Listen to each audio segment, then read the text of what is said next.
Señor mío y Dios mío, creo firmemente que estás aquí, que me ves, que me oyes. Te adoro con profunda reverencia. Te pido perdón de mis pecados y gracia para hacer con fruto este rato de oración. Madre mía Inmaculada, San José, mi Padre y Señor, Ángel de mi guarda, intercedan por mí. Bueno, hoy es 2 de abril del 2025.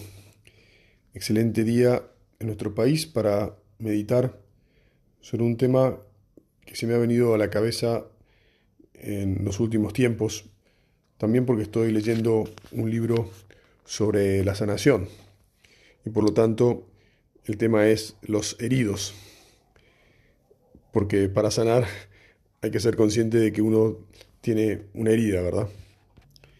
No se trata ahora de meterme demasiado en el tema de Malvinas, pero bueno, todos los que lo vivimos y todos los que lo estudiaron saben que fue una guerra no querida, y que como toda guerra fue algo que fue malo, que deberíamos no haber pasado por ello y que dejó un montón de excombatientes lastimados, con sus familias rotas, en una situación de la que les fue difícil volver. Muchas personas perdieron la vida y lamentablemente otras se las quitaron por los traumas de después de la guerra. Bueno, y así sucede además con todas las guerras. Las guerras no solucionan nada. Sin embargo, y es muy curioso, la vida cristiana ha sido siempre presentada como una batalla, como un combate, no sé si decir así, como una guerra, pero bueno, hay un enemigo que es el enemigo de Dios, que es el demonio y sus huestes, que siempre están acechándonos, que siempre están tratando de escarbar en nuestras debilidades, que siempre están tratando de conquistarnos, de robarnos de las manos de Dios. Y como en toda batalla, hay personas que salen heridas, nosotros salimos heridos muchas veces. En el fondo deberíamos acostumbrarnos a mirar la vida de la iglesia, la vida de las personas que tenemos fe, como una vida en la que efectivamente estamos combatiendo y con relativa frecuencia somos lastimados. Nosotros, los que están a nuestro lado, otros, muchos, bastantes, y todos necesitamos apoyarnos, curarnos, cuidarnos unos a otros. Recordarán al principio del pontificado del Papa Francisco cómo con bastante fuerza e insistencia nos decía que le gustaba ver a la iglesia como un hospital de campaña, que se dedicaba a curar, a sanar, a consolar heridos. Y efectivamente es una imagen que yo debo confesarte que no lo tenía muy presente hasta que él la puso así bien sobre el tapete. Es una imagen fuerte y es una imagen muy real. La vida del hombre sobre la tierra y lo que hace la iglesia con sus hijos, lo que tenemos que hacer nosotros, porque todos somos iglesia, con nuestros hermanos, cada uno con la responsabilidad que le toque, es la de sostenernos, apoyarnos, sacarnos de las dificultades y devolvernos a la salud para poder seguir luchando y paradójicamente seguir ayudando a los que están a nuestro lado y que también son heridos de vez en cuando y que caen y se lastiman y tienen que recuperarse, reponerse y volver a la batalla y volver a caminar. Qué imagen más verdadera, ¿verdad? Valga la redundancia. Todo esto me hace acordar que hace un tiempo leí una leyenda de un general que había terminado 12 años de conquistas y por fin había logrado extender las fronteras de sus territorios, de lo que él quería que fuera su imperio, hasta donde se lo había propuesto. Habían sido años duros, difíciles, de campañas continuas, de reclutar soldados, de enviar generales a distintos lugares, de recabar recursos, de insistir y de porfiar hasta que por fin habían logrado lo que se habían propuesto. Te voy a ser sincero, cuando yo leí esta leyenda se me ocurrió que este emperador podía ser Alejandro Magno, por, por la sabiduría con lo que actuó después de todas estas campañas, porque él convocó a todos sus generales y les planteó que una vez que habían alcanzado esta meta, tenían todavía algo importante que hacer.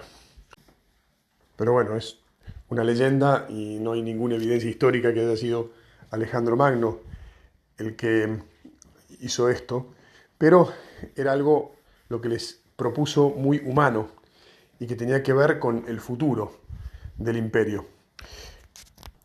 La segunda tarea que no nos importa tanto hoy era lograr que los pueblos fronterizos estuvieran muy unidos al imperio, que estuvieran muy conformes con ser parte del imperio, porque de esa manera entonces los enemigos externos no iban a poder atacarlos, porque ellos estarían fuertes y no se aliarían con enemigos. Pero bueno, eso no es lo que nos importa hoy. Lo que nos importa para nuestra meditación es que les propuso a sus generales que, en primer lugar, honraran a los caídos y a sus familias, que tenían que descubrir la manera de que todos aquellos que habían peleado por extender el imperio estuvieran orgullosos de haber pagado el precio que eso había significado. Muchos en realidad estaban muertos y por lo tanto había que honrar sus vidas, que hubieran caído, y había que encontrar a sus familiares y había que ayudarlos y reconocerles la entrega que habían hecho de hijos, de esposos, de padres, de hermanos. Es decir, que las pérdidas soportadas por los ciudadanos del imperio supusieran un honor que engrandeciera la historia del nuevo imperio. Y lo segundo, como parte de esta tarea, lo segundo era también que recuperaran a los heridos, porque aunque no había, porque en aquel entonces, ¿no?, de la leyenda, los heridos en general morían al poco tiempo, digamos. No había penicilina ni antibióticos, las heridas se infectaban, la gente, si no se iba por la herida propiamente hablando, desangrada, sí, pero bueno, de todas maneras quedaban heridos, quedaban personas amputadas, quedaban personas maltrechas, quedaban personas enfermas psíquicamente, quedaban personas que les costaba reinsertarse en la vida, quedaban personas que no encontraban a sus familiares, quedaban personas con todo tipo de taras y de problemas. Y entonces aquel emperador les dijo a sus generales: tenemos que recuperar a toda esa gente, tenemos que ayudarla a que se vuelva a insertar en la sociedad. No podemos olvidar a quienes han entregado con generosidad sus esfuerzos, a quienes han combatido por la gloria de la que hoy todos nos gozamos, porque si así lo hiciéramos y nos olvidáramos de ellos, al final, tarde o temprano, eso se nos vendría en contra. La gente ya no nos creería, y si nos atacaran, no nos entregarían de vuelta a sus hijos, a sus seres queridos para defendernos. Capaz podrían pensar que en manos de otro emperador, de otro gobierno, de otra gente estarían mejor. Yo calculo que esta leyenda la deben haber leído a lo largo de los siglos, y la verdad es que si uno mira un poco la historia hoy por hoy, se da cuenta que los imperios que más perduran son los que realmente honran a sus caídos. Yo no es que con esto vaya a alabar mucho a los norteamericanos, pero la verdad es que cada vez que uno ve películas norteamericanas donde hay guerras, la manera en que tratan a sus caídos, el honor con que los devuelven a la patria, con que los entierran, siempre es emocionante. Uno dice, bueno, mirá, esta gente dio su vida, pero su nación los valora, realmente los recuerda, les da un lugar en la memoria, saben que se construye esa gran nación por las vidas de todos los que van y van a un lado y a otro para defender los intereses de ese imperio, ¿verdad? Y también, estudiando un poco y conociendo, uno se da cuenta la cantidad de recursos que destina el gobierno de los Estados Unidos para cuidar y rehabilitar y reinsertar a todos aquellos que, vueltos de los frentes de batalla que ellos en su imperio tienen por todo lado del mundo, bueno, pues les tratan de volver a dar una vida en su tierra cuando han tenido dificultades, cuando han tenido heridas, cuando han tenido problemas.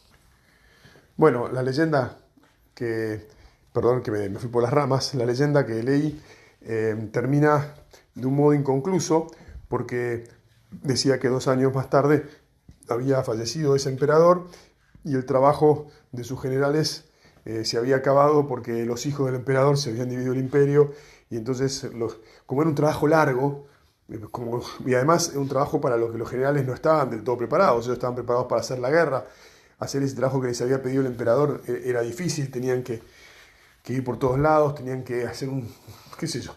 Bueno, en definitiva, no lo pudieron terminar. Pero como les digo, me parece que la leyenda esa ha sido leída y no cayó en saco roto. Sirvió como enseñanza para que quienes la han leído y la han meditado se ocupen en sus realidades de atender estas dos necesidades tan humanas.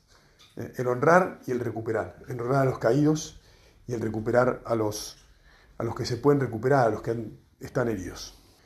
Ah, claro, cuando preparé la meditación me acordaba de la película de Salven al Soldado Ryan, ¿se acuerdan? Bueno, ese era un evidente ejemplo de esta cultura. No se puede permitir que un montón de hijos de una misma familia mueran, hay que hacer que vuelva, porque si no, ¿qué va a pasar con esa madre? ¿Y cuál va a ser el efecto de esa madre en la sociedad? ¿No? Salven al Soldado Ryan, peliculón. Pero bueno, volviendo a lo que nos interesa, en la iglesia, como sabemos, hay muchas batallas, hay muchos siglos, hay y ha habido y habrá siempre un montón de problemas y va a haber siempre heridos. El otro día estuve en el almuerzo en mi casa, cosa que no sucede habitualmente porque estaba enfermo, y entonces pusieron como se llama, un telediario de noticias y casualmente enganchamos un reportaje de la CNN en Polonia donde le preguntaban a los jóvenes qué opinaban de la iglesia. Y los jóvenes en Polonia decían que la iglesia estaba desprestigiada, que ya no les importaba, que a ellos no les interesaba lo que dijera la iglesia, que era una institución vetusta y que, etcétera, etcétera. Llamativo, triste, fuerte, porque si eso pasa en Polonia, imaginémonos lo que está pasando, lo que vemos que pasa en nuestro país, en todo el mundo, ¿verdad? Pero bueno, habla ni más ni menos de esta realidad. No es que yo quiera extrapolar las cosas ni sacar conclusiones apresuradas, solo recalcar que es cierto que en la vida de la fe tenemos que apoyarnos unos a otros, tenemos que ser conscientes de que hay personas que sufren, que a veces no entienden, que a veces incluso son maltratadas por las autoridades o por alguien que tiene que dar el ejemplo en la iglesia y que se sienten así desprotegidos, traicionados, que no pueden confiar y por lo tanto que no quieren seguir luchando, que no tienen ganas de combatir y de pelear por el ideal que tal vez en otro momento habían abrazado. Caen en la desilusión, en la desgana y bueno, yo debo reconocer que conociendo algunas historias uno dice, bueno, no los puedo culpar. En el hospital cuando viene gente me dice, no, porque me pasó tal cosa y tal otra, y yo muchas veces tengo que hacer silencio, hacerle tripas corazón, decirle que lo comprendo, abrazarlo, y no puedo darle muchas explicaciones, porque las miserias, así como estamos diciendo que todo este trabajo de recuperar a la gente es la humanidad buena que el Señor nos pide que hemos ido aprendiendo, que estamos tratando de hacer, este hospital de campaña, ¿no? De recuperar, de cuidar, de atender a los heridos. Eso es la humanidad buena. Y lo que yo escucho es, bueno, la humanidad mala, de cuando tenemos miserias, de cuando hay gente que se equivoca, de que hay gente que hace el mal o que hace las cosas mal, y entonces desilusiona a las personas, les quita las ganas, les quita, en el fondo les roba hasta lo más importante que es la fe. Entonces eso es tremendo. Y es muy bueno todo lo que el Papa nos impulsa y nos anima a ocuparnos de los que están en las periferias. Otra neologismo, otra expresión que es muy gráfico. Tenemos que salir a buscar a aquellos que hemos alejado de la iglesia y que se han ido a las periferias, que están como en el borde. Hay que traerlos para adentro, hay que tenerles paciencia, hay que tratarlos con cariño, hay que dejarlos que pase tiempo de cercanía, de escucha, de cuidados, de atenciones, de darles confianza, de no apretarlos, de mostrarles la verdad, de mostrarles sobre todo cariño, afecto, cercanía, comprensión, para que de esa manera se vuelvan a encontrar con Jesús. Porque solo encontrándose de verdad, de vuelta con el amor de Jesús, con la misericordia de Jesús, entonces van a querer volver, digamos así, a decir creo, a decir confío, a decir, bueno, acepto que la gente se puede equivocar, y bueno, es duro, pero muy bien, voy a tratar de disculpar de verdad, qué difícil que disculpar de verdad. Lleva todo un proceso largo, una profundización en el amor de Dios, en el amor de Jesús, que muestra hasta dónde nos ama y cómo nos perdona y cómo nos enseña que tenemos que, para poder ser perdonados, que también nosotros tenemos que perdonar. No es esto una meditación sobre eso, ¿no? Pero bueno, para poder sanar nos tienen que tener paciencia, nos tienen que dar tiempo, nos tienen que tratar con mucho cariño, con mucha humanidad. Hay que evitar poner vinagre sobre las heridas, porque eso lo único que hace es retrasar las cosas. En fin, se trata de la ciencia de recuperar la confianza. La confianza es algo sagrado, es algo que cuando se rompe es difícil de recomponer, porque hace a las fibras más íntimas del corazón. Yo le entrego mi confianza a alguien a quien valoro, a alguien que sé que no me va a traicionar, o que pienso que no me va a traicionar, a alguien que va a estar siempre conmigo. Por eso es que confiamos en Dios, que confiamos en Jesús, por eso es que confiamos en las autoridades de la iglesia, y por eso cuando nos enteramos de las noticias malas, feas, que nos quiebran la confianza, es que se produce tanto mal. Por eso es que es terrible el demonio, cómo se ocupa de difundir maléficamente todas estas cosas que a veces suceden y que socavan los fundamentos de la fe de la gente y del seguimiento de Jesús de tantas personas, porque logran separarnos de la iglesia. Y uno dice, bueno, yo creo, hay gente que dice, bueno, yo creo en Jesús, no me hace falta la iglesia. Y en realidad sabemos muy bien que esto no es así, que Jesús es quien nos ha dejado a los intermediarios, Jesús es el que nos ha hecho a todos miembros de la iglesia, Jesús ha hecho que todos nos necesitemos unos a otros, nos apoyemos unos a otros. Por eso, Jesús, te pedimos, perdón que no me he dirigido mucho a vos, Jesús, te pedimos que nos ayudes a ser coherentes, que nos ayudes a ser fieles, que nos ayudes a ser buen ejemplo para los demás, que no escandalicemos nunca a nadie, que no nos portemos mal de manera tal que otros puedan decir, no, yo no quiero ser cristiano porque mirá a este y a aquel otro. Que no nos vean nunca mal a nosotros, que si tenemos miserias, que las tenemos, que sepamos disimularlas, que aún siendo francos y no, digamos así, actuando para la galería, para lo que nosotros vean, bueno, que no le hagamos mal, porque cuando nos equivocamos podemos hacer mal, de hecho hacemos mal. Entonces, bueno, te pedimos, Señor, que nuestros yerros no lastimen a nadie, no escandalicen a nadie. También te pedimos, Jesús, que en la iglesia sepamos pedir perdón. Yo me acuerdo muy bien y me hace mucho bien recordarlo y pienso que también te va a ayudar a vos. Como el 12 de marzo del año 2000, en el contexto del año jubilar, el Papa Juan Pablo II pidió perdón a toda la humanidad por los pecados de los miembros de la Iglesia de todos los siglos. Tremendo, tremendo acto ese día. Y hubo muchas personas, muchos fieles que les costó semejante acto, porque dicen, bueno, pero los demás también nos han ofendido de otras culturas, de otras religiones, de otros espacios, y nadie pide perdón. El Papa les tuvo que decir, bueno, mira, yo tengo que pedir perdón, es mi obligación. Naturalmente que me gustaría y espero que los otros también sepan hacerlo, pero no los puedo obligar.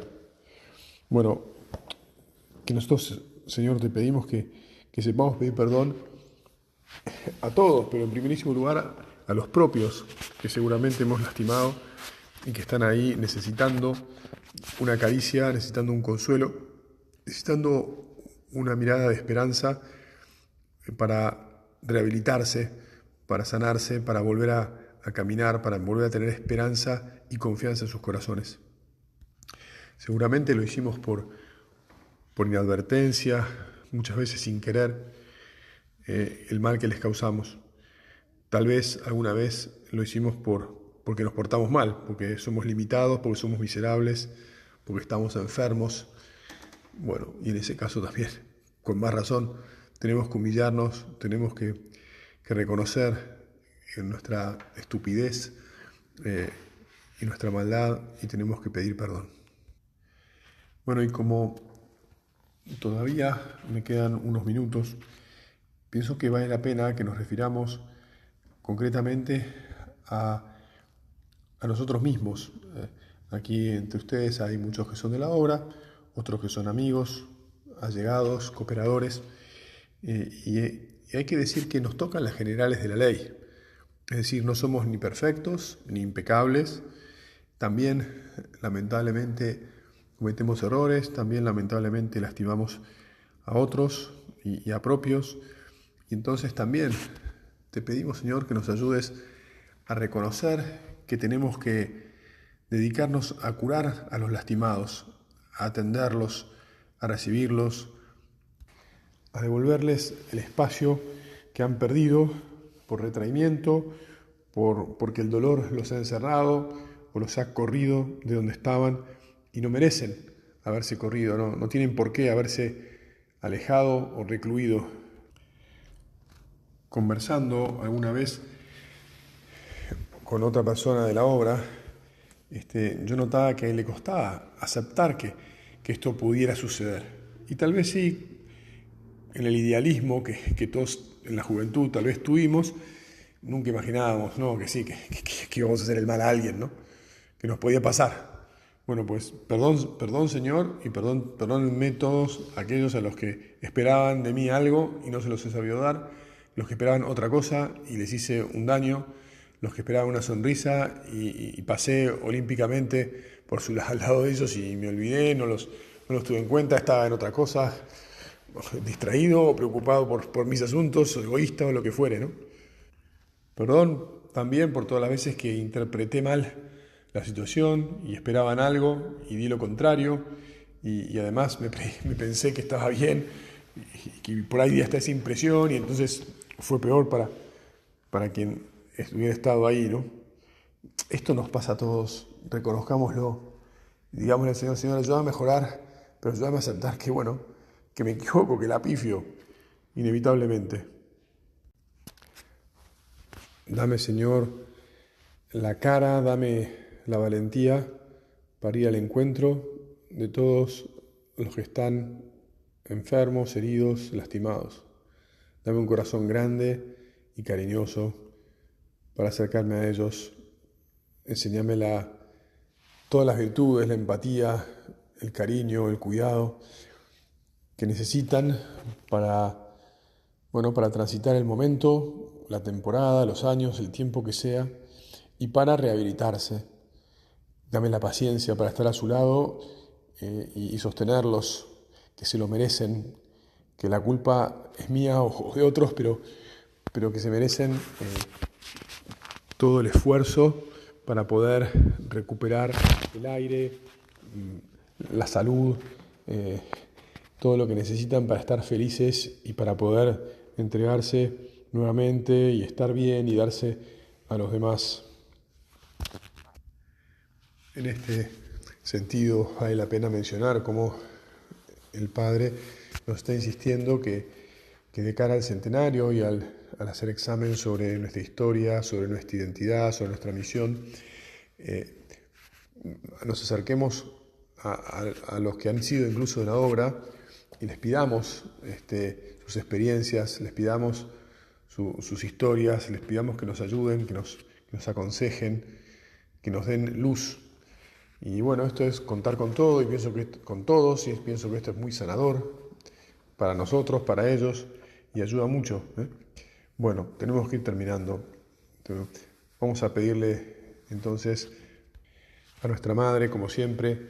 Ella es la gran enfermera, la gran médica, la gran curadora de todos los heridos, de todos los lastimados en la iglesia y en el mundo. Madre Santa, te rogamos que nos mires con cariño, que nos sanes a todos y que nos convoques para sanar con vos, que nos des todas tus capacidades para que aprendamos que esta realidad es parte de la vida cotidiana y que tenemos que entregarnos también a ella con generosidad y con ahínco, y que nos des todas las virtudes, todo el cariño, todo tu bien hacer de madre y de curadora, para que aprendamos y lo hagamos muy bien y recuperemos a muchos, a todos los posibles para nuestro Jesús. Te doy gracias, Dios mío, por los buenos propósitos, afectos e inspiraciones que me has comunicado en esta meditación. Te pido ayuda para ponerlos por obra. Madre mía Inmaculada, San José, mi Padre y Señor, Ángel de mi guarda, intercedan por mí.